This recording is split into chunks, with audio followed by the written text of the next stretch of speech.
how much should newborn babies actually be sleeping? 14 to 18 hours is the kind of sleep that we are hoping to get for a newborn. Is it okay for kids to be sleeping in a room with light, or it needs to be dark? As a sleep consultant, is a white noise machine actually beneficial and useful? I think with a white noise machine, And at what age do we stop using the Swaddling? when your child shows the first, Do we have to be strict about being quiet or being loud around them? What is the best way to get your child to fall asleep as a newborn? are there some certain good practices that everybody can follow?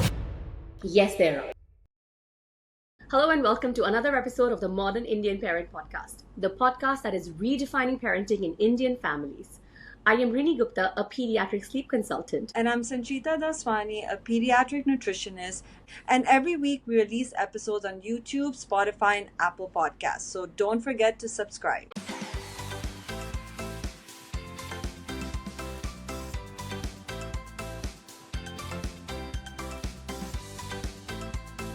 The topic of today's episode is all about newborn sleep because this is something that leaves new parents baffled once they come back from the hospital and they are just surrounded by questions like, where should my baby sleep? How much should they be sleeping? How do I get them to sleep? And what do I do if they're awake and partying all night? As a pediatric sleep consultant, I'm working with families day in, day out to answer these queries for them. And we have just put them all together to bring these answers straight to you so you can clear up some of the confusion that you have about your newborn's sleep. Yeah, Rinie, I remember with my kids, the first night when I brought them home, I remember just staring at them the whole night because I was so overwhelmed with, okay, are they okay? Do they need milk? Are they cold? Are they hot? And I'm so happy that you're here to answer all these questions for us. So the first question I have is, what is the worst advice that you feel people give to new parents when it comes to sleep? So, Sanch, the worst advice that I feel parents get once they bring a newborn home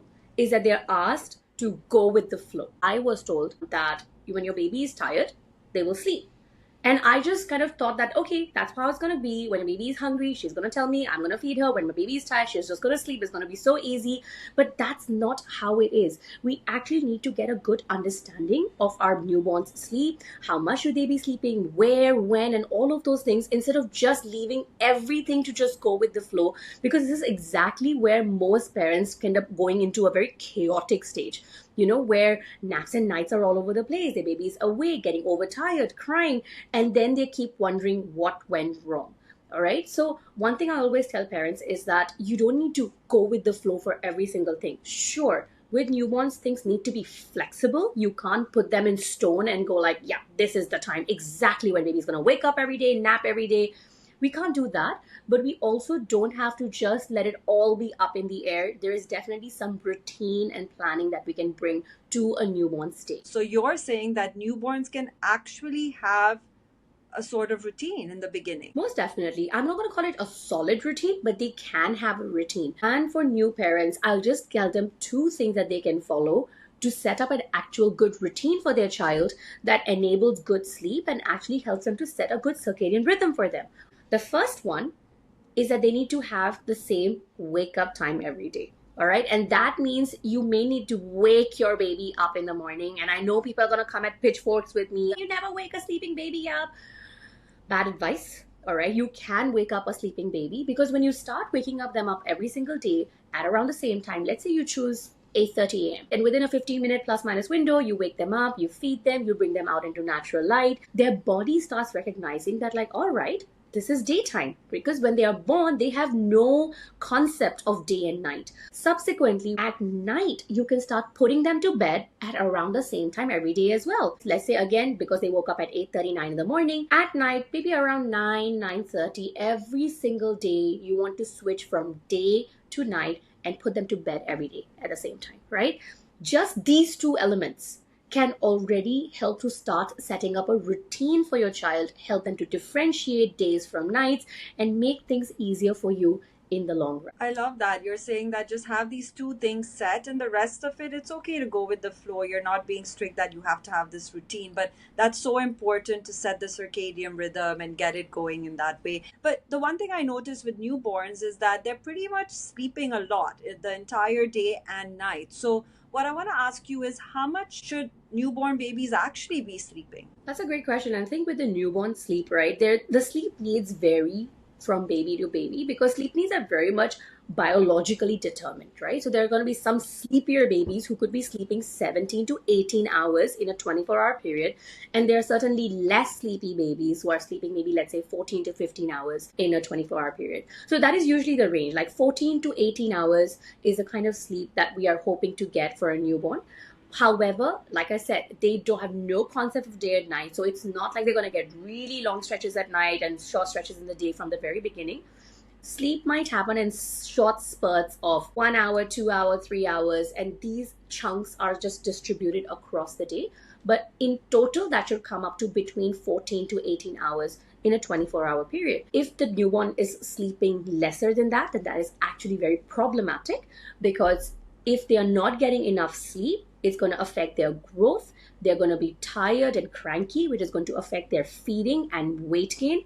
So, getting that adequate amount of sleep is something that parents should really focus on instead of just, going with the flow and go like, oh, if baby is sleepy, we put them to sleep without quite really tracking and understanding the child's sleep patterns. And when it comes to day and night, I know as the kids get older, they start sleeping longer at night. But in the beginning, is it that there's no difference between night and day? Yes, I mean especially when they are just born, right? For adults and for older babies, what helps us differentiate day from night? It is actually our body's hormones. At night, we produce a lot more melatonin. That's a sleepy hormone. It tells our body to stay asleep for longer periods. In the daytime, we produce cortisol, adrenaline. We downregulate melatonin. When babies are born, fun fact for everyone, for the first 3 months, they don't even produce their own melatonin. Whatever melatonin they have in their body that promotes that sleepiness is coming from the mother's body, but over time that depletes, and by 2 3 months is when they start producing their own melatonin, right? So that's why in the first 1 to 2 months you can expect that yes, they will be awake in the middle of the night. Let's say they slept from 10 p.m. to 1 a.m. and now at 1 a.m. they're like wide awake, not wanting to sleep, and that is normal. But here's the mistake that I see most parents make. All right, when the baby wakes up at 1 a.m., they're like, okay, baby's awake now. What do we do? Let's just play. So they turn on the lights, right? And they start cooing and playing with the baby. They bring the baby to the living room, or maybe they're Netflixing while the baby is chilling next to them, right? They start introducing all these activities because they're like, baby's already awake. What else can we do? That is a mistake because eventually your baby will start to recognize this is nighttime. And if you're going to introduce so much play and stimulation in the middle of the night, that recognition will not come in. They are going to continue to treat 10 to 1 as a nap instead of trying to understand like, no, this is nighttime. So what parents can do to really reinforce that understanding of day and night is at 1 a.m. when your baby wakes up, sure, they're awake, but keep them in a dark room. At most, turn on a dim red light if you need to hold them, change their diaper, do anything just to keep them comfortable. And then when they're ready to go to sleep again, you just switch off the light and you put them back to bed, right? Don't disrupt their night by introducing play in the middle, because trust me, I have done that too. I have so many videos of me playing with my kid at like 2 a.m. at night. My husband and I just, she's awake, what do we do? Okay, fine, let's just play with her. She's so cute.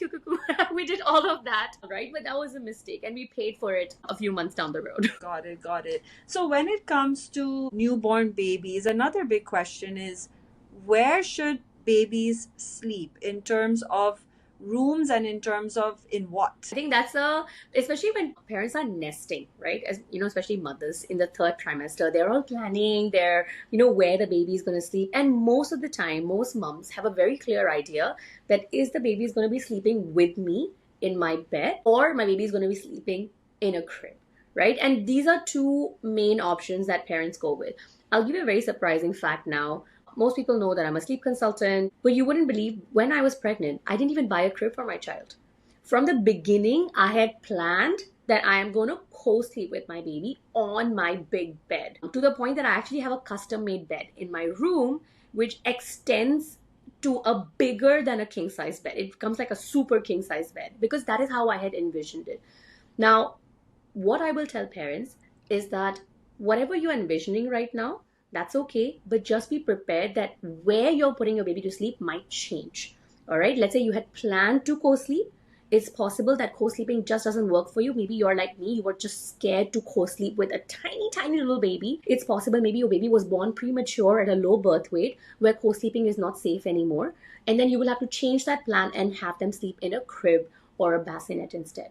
It is also possible that you had planned your baby to sleep in a crib, but you're getting absolutely no sleep that way. And somewhere along the way, you decide that no, I want to co sleep with my baby instead. So both of those options are valid and viable.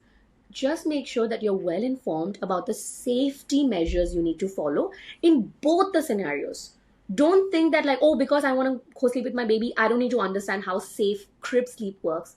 Or just because you think you're going to make your baby sleep in the crib, I don't need to understand how safe co sleeping works. You need to know both because you may oscillate between these two from time to time, right? And I think with the where, this is the two main options where your baby can sleep. Either they're sleeping in the same bed as you, or they're sleeping in a crib or a bassinet.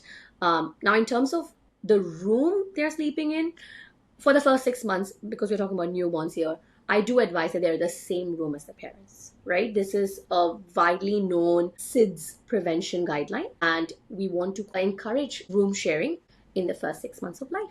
And that's what I would advise parents to do. I know there's a lot of parents who, for example, they hire a nanny or a night nurse. So in those situations, a lot of times they have the baby in another room and the night nurse is there so that the mom could get some rest. So is that something that's okay, advisable? Yes, why not? Now, if the parent is choosing to hire a night nurse or a night nanny to take care of the baby at night, the main thing they need to take care of is that the nanny and the baby cannot sleep in the same bed together. They should not be bed sharing. That is not safe.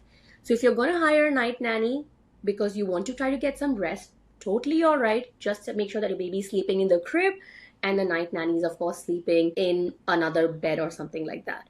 And another very important factor that I do tell parents is that please make sure that your night nanny gets enough rest in the daytime so that she can actually be alert and active at nighttime.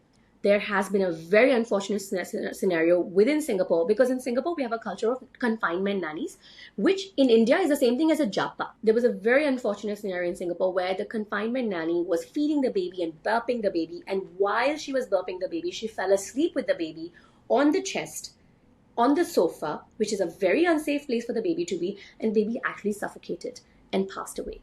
And it was such a bad news to encounter and something that was so preventable. So of course, like, I think you have to exercise caution when you are, delegating the nights to a night nanny. Make sure that they're very professional. And of course, make sure that you are also enabling them to stay awake at night and be alert with your child by giving them the rest that they need in the day and whatever else they need at night. Yeah, no, that's so important, and thank you for bringing that out for all the parents who are listening. And when you kept saying cribs, I have to bring this up for a second because I know we've spoken about this.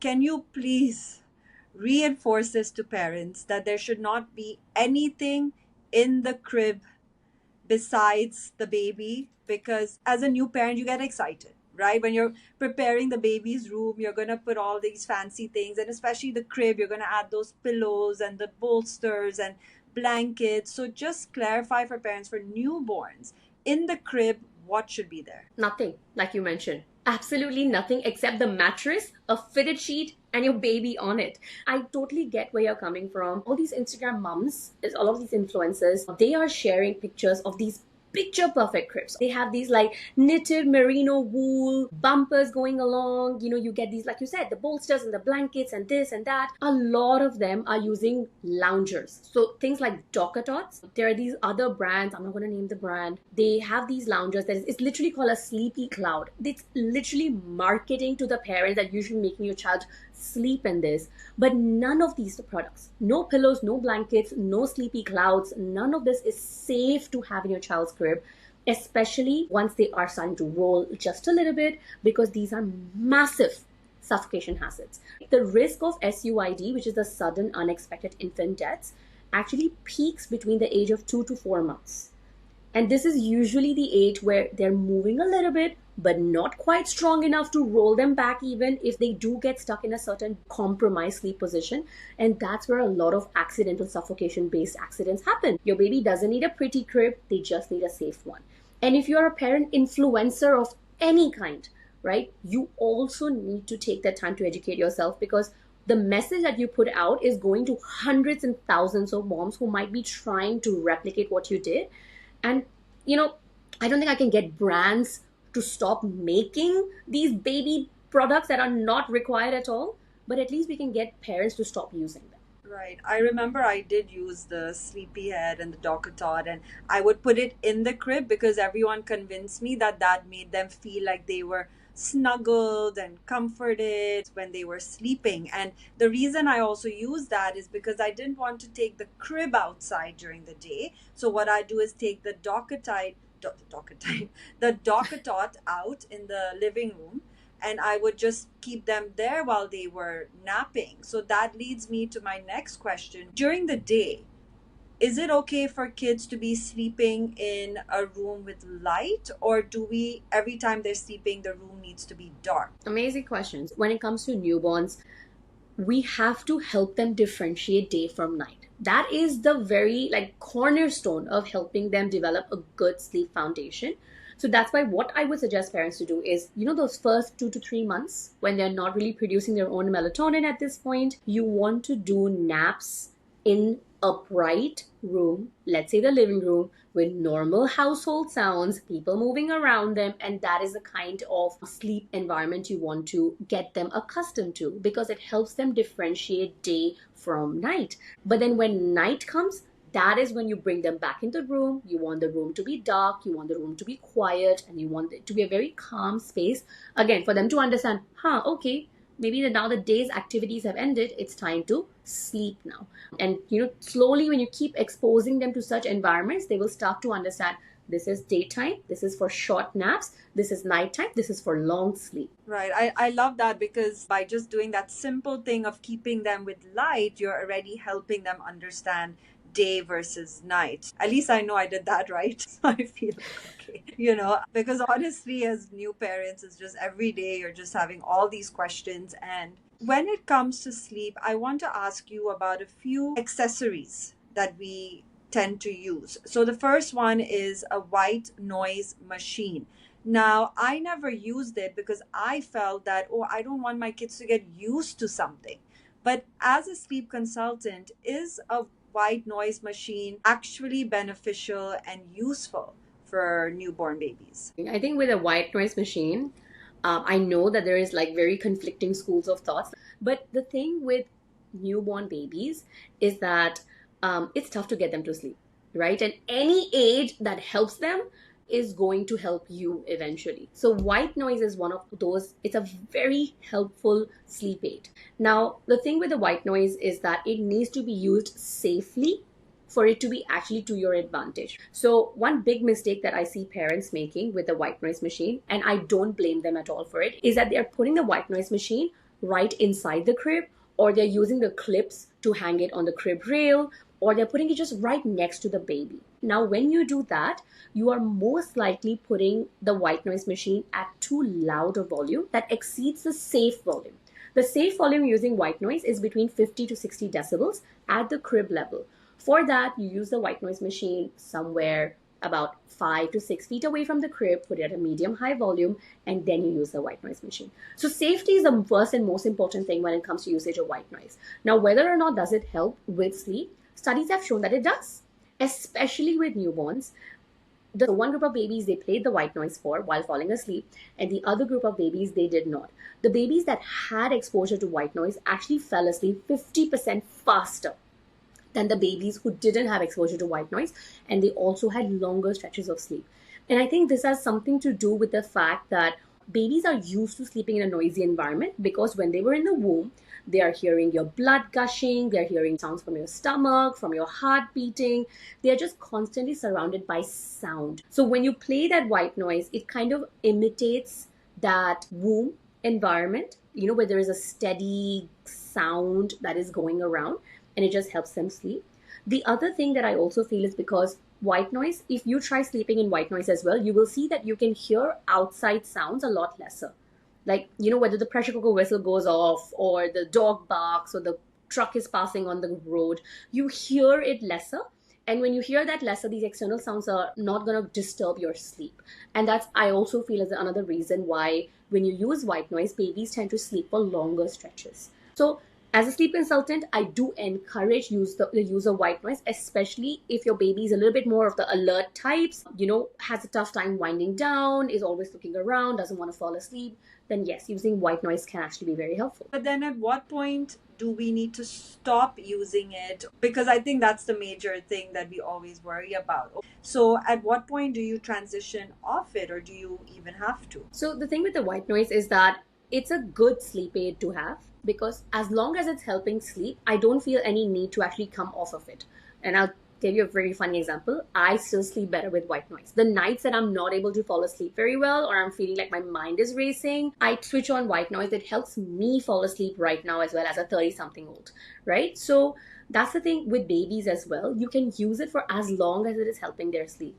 But there may come a time where you're like, it's not really making a difference anymore. Or let's say for my own daughter, I think she was 3.5 when she just came up to me and said, Mommy, I don't want to switch on the noisy. She calls it the noisy. And I said, okay, sure, that's your choice. And then we just stopped using it from that day onwards. Of course, still if we have like people over and I know, let's say there's construction happening, I will still switch on the white noise for her because I don't want to get her disturbed. But it's one of those things where you can slowly wean off of it, especially if you don't see the utility it anymore. And it can be done. It's not a lifelong crutch that you're creating for your child just because you use white noise during their infancy. Okay, good to know. And when you talk about noise for newborns, because so many times when I meet newborn parents, it's the opposite. It's one or the other. It's either like, shh, the baby's sleeping, like no noise, or some are like, no, it's okay, let them get used to noise. So as a sleep consultant, can you clarify that for us? Do we have to be strict about being quiet or being loud around them? Because I always get different opinions from different parents when I meet their newborns. Absolutely. The reason you're getting different guidelines from these parents is because they have different babies. A child's sensitivity to outside noise really depends on their inherent temperament. So babies who are a little bit more chilled out, we call them our easygoing babies. You could be like vacuuming around them and they would still continue to sleep, and they are like least bothered by it. And those are the parents who will be like, yeah, it's okay, I'm just letting them get used to it, look at this, I've done such a great job. But honestly, it wasn't quite them. The baby was just unbothered by it. On the other hand, there are some babies, you could open up your water bottle and that click sound might wake them up, and that is because their temperament is like that, and we call them our spirited babies. They are just more alert from birth. They generally tend to have lower sleep needs. They tend to be more observant of their environment, and they tend to get disturbed more easily. So I think for these babies, complete exposure to all the household noises may not be the best idea. I wouldn't say you just put them in a dark cave for every single nap, because then how else will they differentiate days from nights? But you still might want to have things a bit toned down for them. You can still have light in the room, but perhaps not have the TV on. So it really depends on your child's temperament, and you need to recognize what it is, because it's very rare that you can get an extremely spirited baby to fall asleep and stay asleep in very noisy circumstances. It's just not in their temperament to do it. Got it. So it's not there's a set way that you have to do it. It's more also seeing your baby and their personality. And what I want to ask you now is, when we're talking about sleep, one of the biggest challenges parents have is getting their kids to fall asleep. And as a parent with a newborn, you want to make sure that you are not setting habits that will end up leading to your child needing these aids to fall asleep. I know, of course, there's feeding them to sleep, there's rocking them to sleep, we have these Jhulas, we have these hammocks, swings. So what I would like to ask you is, what is the best way to get your child to fall asleep as a newborn? I think, Sanchita, what you're really asking is that, if I feed my baby to sleep and rock my baby to sleep, am I spoiling my newborn? I think, isn't that what everybody's wondering about? Am I spoiling their sleep habits in the long run and they're never going to be able to sleep without it? No, you're not. All right, when it comes to a newborn, they are so delicate and they need so much assistance for sleep that even if you feed them or rock them to sleep, there is nothing wrong with that. And you can always move away from these habits if these habits become problematic for you in the future. For 70% of the parents, these habits can continue on and the sleep pattern is actually not that bad. It's only for about 30% of the parents where these sleep habits can start to become problematic. But does that mean that we like blanket just stop all parents and say, don't rock your baby to sleep, don't feed your baby to sleep? That is not realistic. So I will not offer advice like that.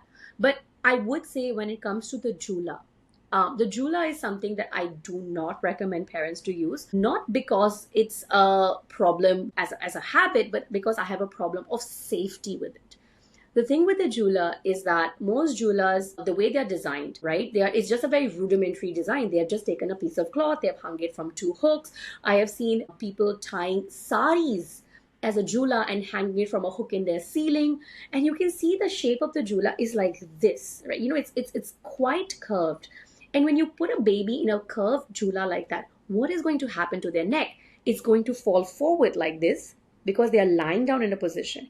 And when a baby's neck falls forward, their airway is so underdeveloped that the airway can get blocked.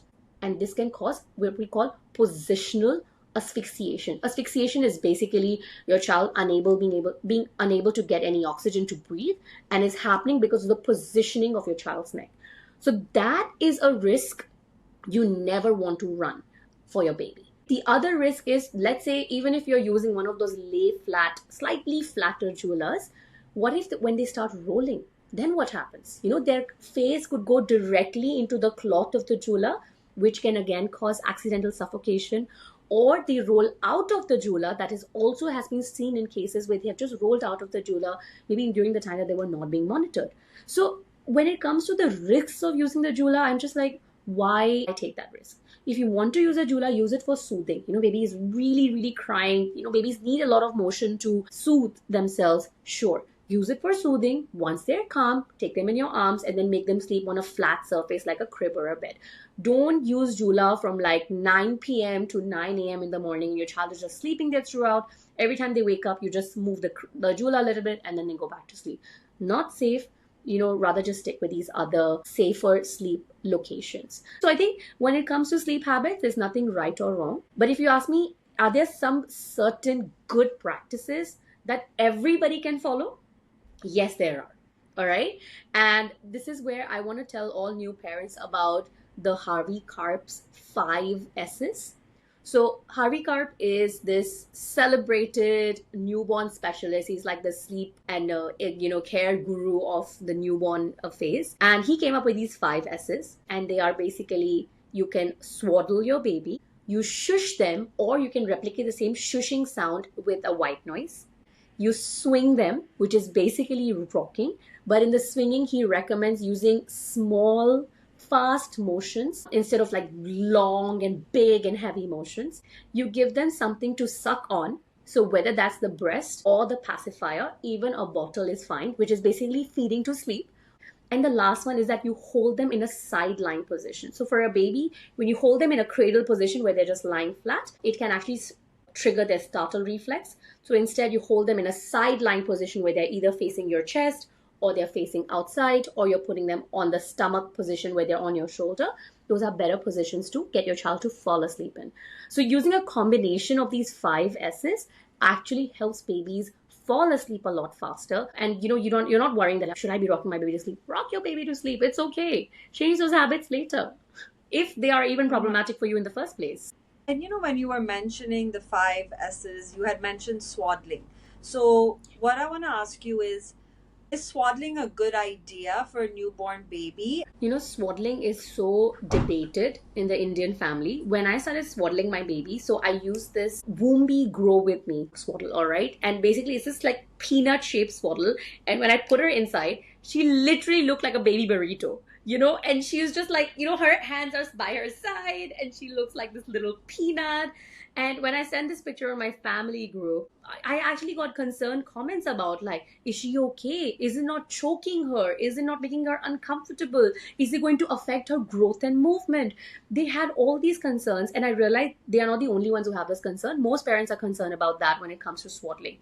The thing with swaddling is that it's actually a very good practice to get your child to sleep better at night, because most babies, they are born with what we call the startle reflex. All right, so it just sometimes their body just kind of jerks, or it's called a moro reflex as well, and that just fully wakes them up, right? It's not a bad thing, it's just a part that all babies have. And what swaddling does is that it kind of returns them to the environment of the womb, where they were just like, so snug inside that little placenta, inside that little amniotic sac of theirs.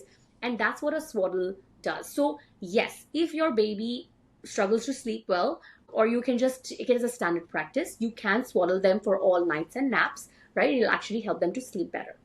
However, I will say this, I know in Indian families, most babies are co-sleeping with their mothers on the bed. All right, so they're on the same bed and they're co-sleeping.